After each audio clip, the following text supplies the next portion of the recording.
ओम नमो भगवते वासुदेवाय नमः।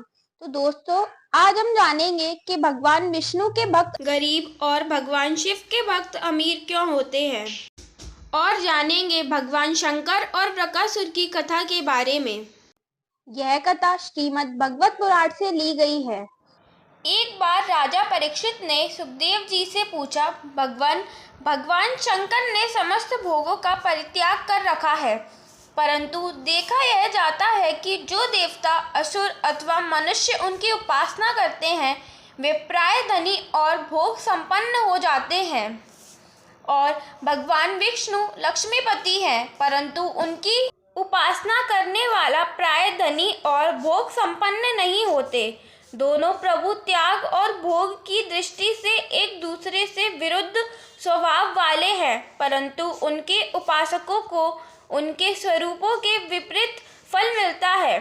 मुझे इस विषय में बड़ा संदेह है कि त्यागी की उपासना से भोग और लक्ष्मीपति की उपासना से त्याग कैसे मिलता है।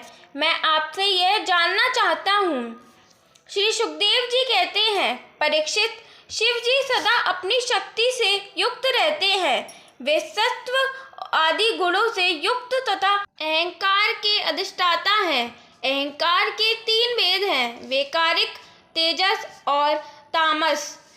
त्रिविध अहंकार से 16 विकार हुए, 10 इंद्रियां, 5 महाभूत और 1 मन, अतः इन सबके अधिष्ठात्र देवताओं में से किसी एक की उपासना करने पर समस्त ऐश्वर्य की प्राप्ति होती है।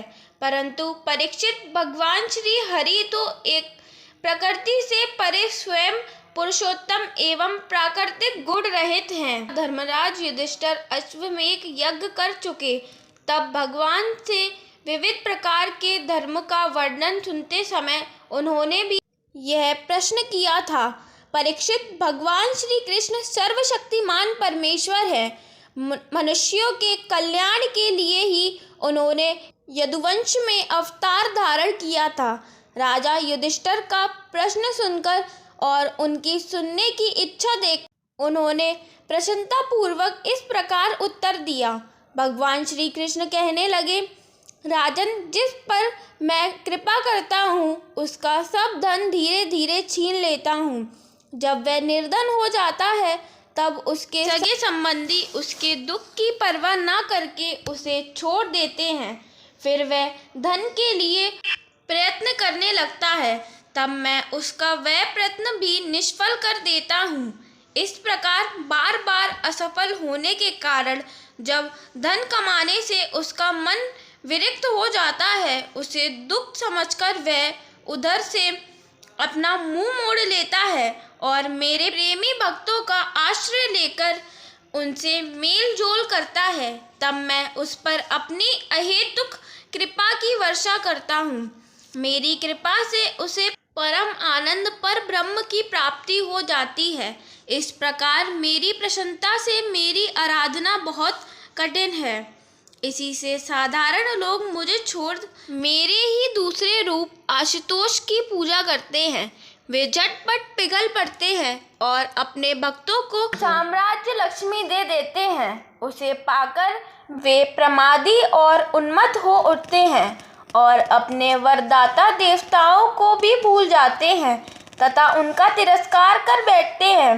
श्री सुखदेव जी कहते हैं, परीक्षित, ब्रह्मा, विष्णु और महादेव ये तीनों श्राप और वरदान देने में समर्थ हैं, परंतु इनमें महादेव और ब्रह्मा शीघ्र ही प्रसन्न या रुष्ट होकर वरदान अथवा श्राप दे देते हैं, परंतु विष्णु भगवान वैसे नहीं हैं।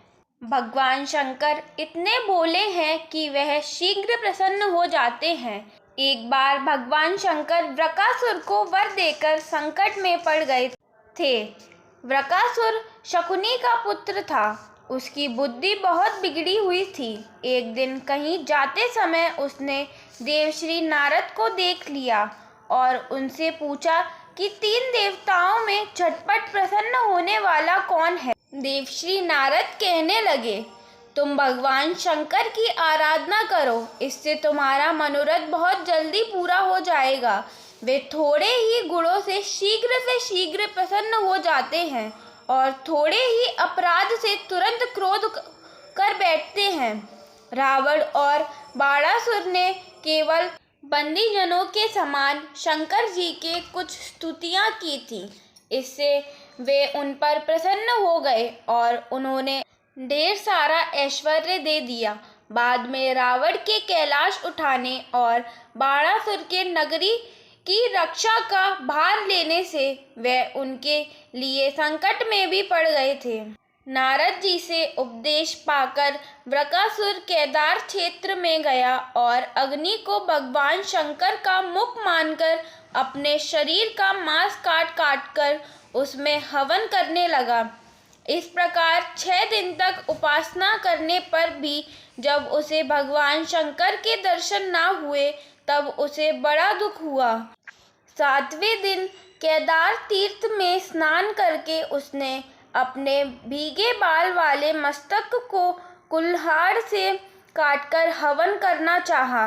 वैसे ही परम दयालु भगवान शंकर वृकासुर के आत्मघात के पहले ही अग्निकुंड से अग्निदेव के समान प्रकट होकर अपने दोनों हाथों से उसके दोनों हाथ पकड़ लिए और गला काटने से रोक दिया। उनका स्पर्श होते ही वृकासुर के अंग ज्यों के त्यों हो गए। भगवान शंकर ने वृकासुर से कहा, प्यारे वृकासुर, बस करो, बहुत हो गया। मैं तुम्हें वर देता चाहता हूँ, तुम मुँह मांगा वर मांग लो। अरे भाई, मैं तो अपने शरणागत भक्तों पर केवल जल चढ़ाने से ही संतुष्ट हो जाया करता हूँ। भला तुम झूठ मूठ अपने शरीर का क्यों पीड़ा दे रहे हो? तब वृकासुर ने यह वर मांगा कि मैं जिसके सिर पर हाथ रख दूं वही मर जाए। परीक्षित, उसकी यह याचना सुनकर भगवान रुद्र पहले तो कुछ अनमने से हो गए, फिर हंसकर कह दिया, अच्छा ऐसा ही हो। ऐसा वर देकर उन्होंने मानो सांप को अमृत पिला दिया। भगवान शंकर इस प्रकार कह देने पर वृकासुर के मन में यह लालसा हो आई कि मैं पार्वती जी को ही हर लूंगा। वह असुर शंकर जी के वर की परीक्षा के लिए उन्हीं के सिर पर हाथ रखने का उद्योग करने लगा। अब तो शंकर जी अपने दिए हुए वरदान से भी भयभीत हो गए। वह उनका पीछा करने लगा और वे उससे डरकर भागने लगे।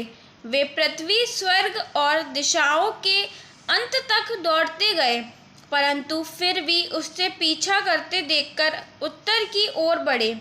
बड़े बड़े देवताओं इस संकट को टालने का कोई उपाय न देखकर चुप रह गए। अंत में वैकुंठ लोक को गए। वैकुंठ में स्वयं भगवान नारायण निवास करते हैं।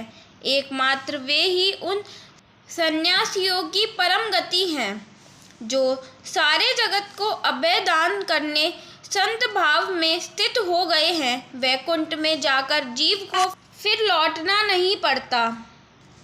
भगवान विष्णु ने देखा कि शंकर जी तो बड़े संकट में पड़े हुए हैं, तब वे अपनी योग माया से ब्रह्मचारी बनकर दूर से ही धीरे धीरे वृकासुर की ओर आने लगे। भगवान ने मूज की मेखला, काला मृगचरम दंड और रुद्राक्ष की माला धारण कर रखी थी। उनके एक एक अंग से ऐसी ज्योति निकल रही थी मानो आग धधक रही हो। वे हाथ में कुश लिए हुए थे। वृकासुर को देखकर उन्होंने बड़ी नम्रता से झुककर प्रणाम किया। ब्रह्मचारी वेशधारी भगवान ने कहा, शकुनी नंदन वृकासुर जी, आप स्पष्ट ही बहुत थके से जान पड़ते हैं। आज आप बहुत दूर से आ रहे हैं, क्या तनिक विश्राम तो कर लीजिए। देखिए, यह शरीर ही सारे सुखों की जड़ है। इससे सारी कामनाएं पूरी होती हैं। इसके अधिक कष्ट ना देना चाहिए। आप तो सब प्रकार से समर्थ हैं। इस समय आप क्या करना चाहते हैं? यदि मेरे सुनने योग्य कोई बात हो तो बतलाइए, क्योंकि संसार में देखा जाता है कि लोग सहायकों के द्वारा बहुत से काम बना लिया करते हैं। भगवान विष्णु के ऐसा कहने पर पहले तो उसने अपनी थकावट दूर की, उसके बाद क्रमशः अपनी तपस्या, वरदान प्राप्ति तथा भगवान शंकर के पीछे दौड़ने की बात शुरू से कह सुनाई। श्री भगवान ने कहा, अच्छा ऐसी बात है, तब तो भाई हम उसकी बात पर विश्वास नहीं करते। आप नहीं जानते हैं क्या, वह तो दक्ष प्रजापति के श्राप से पिशाच भाव को प्राप्त हो गया है। आजकल वही प्रेतों और पिशाचों का सम्राट है। दानवराज, आप इतने बड़े होकर ऐसी छोटी छोटी बातों पर विश्वास कर लेते हैं। आप यदि अब भी उसे जगत गुरु मानते हो और उसकी बात पर विश्वास करते हो तो झटपट अपने सिर पर हाथ रखकर परीक्षा कर लीजिए। दानव शिरोमणि, यदि किसी प्रकार शंकर की बात असत्य निकले तो उस असत्यवादी को मार डालिए, जिससे फिर कभी वह झूठ ना बोल सके। परीक्षित, भगवान ने ऐसी मोहित करने वाली अद्भुत और मीठी बात कही कि उसकी विवेक बुद्धि जाती रही। उस दुर्बुद्धि ने भूलकर अपने ही सिर पर हाथ रख लिया। बस उसी क्षण उसका सिर फट गया और वहीं की वहीं धरती पर गिर पड़ा, मानो उस पर बिजली गिर पड़ी हो। उस समय आकाश में देवता लोग जय जय, नमो नमः, साधु साधु के नारे लगाने लगे। पापी वृकासुर की मृत्यु से देवता, ऋषि, पितर और गंधर्व अत्यंत प्रसन्न होकर पुष्पों की वर्षा करने लगे और भगवान शंकर उस विकट संकट से मुक्त हो गए। अब भगवान पुरुषोत्तम ने भय मुक्त शंकर जी से कहा कि देवादिदेव, बड़े हर्ष की बात है कि इस दुष्ट को इसके पापों ने ही नष्ट कर दिया।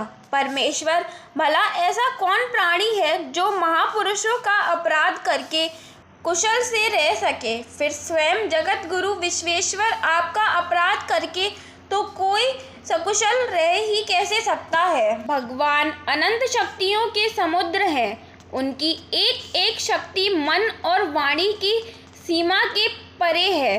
वे प्रकृति से अतीत स्वयं परमात्मा है। उनकी शंकर जी को संकट से छुड़ाने की यह लीला जो कोई कहता या सुनता है, वह संसार के बंधनों और शत्रुओं के भय से मुक्त हो जाता है।